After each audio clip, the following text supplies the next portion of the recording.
Hi everyone, I'm Russ Hamilton. I'm a retired sergeant with the California Department of Corrections and Rehabilitation. Hey there, Tier Talk fans and keepers of chaos. Russ Hamilton here.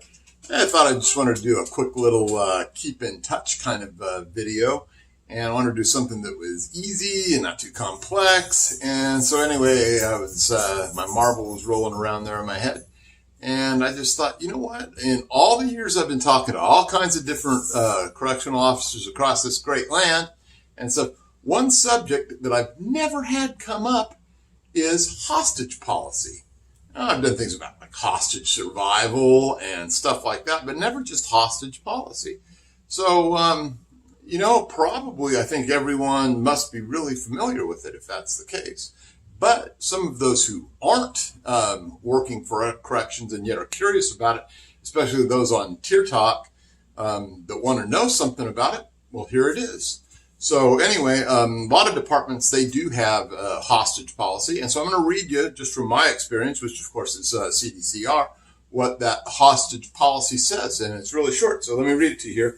Employees must not permit inmates or others to use hostages to escape from custody or otherwise interfere with orderly institutional operations. Hostages will not be recognized for bargaining purposes. All inmates, visitors, and staff will be informed of this regulation, and that's all there is to it. So why do we have a policy like that? And one thing about this particular policy is usually we make sure everyone knows about it. I know when I was in charge of doing any sort of tours or bringing people on the inside that, hadn't come in the premises before, I had to read them that exact verbiage right there and make them aware. If you get taken hostages and stuff, and this guy says, hey, we're going to kill you unless you let us free, that the free part, at least, surely isn't happening. Now, that's not to say we're not going to discuss, we're not going to negotiate to buy time and get people in place, but nobody is getting let free because they take a hostage. And that's really all it means. And the purpose, of course, for that is deterrence, right? If you have situations where these guys were taking hostages and managing to get out the front door and make a run for it or whatever, what would we have? We would have a never-ending litany of hostage situations.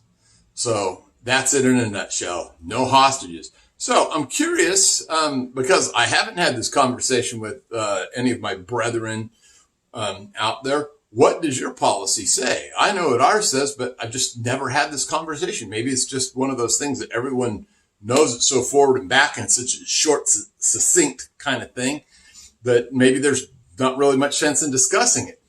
But does your department have such a policy? Do you let people know about it? Like I say, in CDCR we did. I mean, it's right there in black and white. It's in Title 15, Section 3304, I believe. And that's what it states right there. So anyway, let's have a discussion about this. And if you don't work in corrections, but you're there on the Tier Talk side and hear about this for the first time, plug in, make some comments too. We're always looking for people to become involved in this process, to get involved with our content, and to be able to make some sort of contribution toward the discussion. So anyway, everyone, I hope you're all having a great and safe day out there. If you're working a shift, I hope your shift has been stellar. I hope your shift has been safe. Anyway, talk to y'all later. Russ Hamilton, signing out.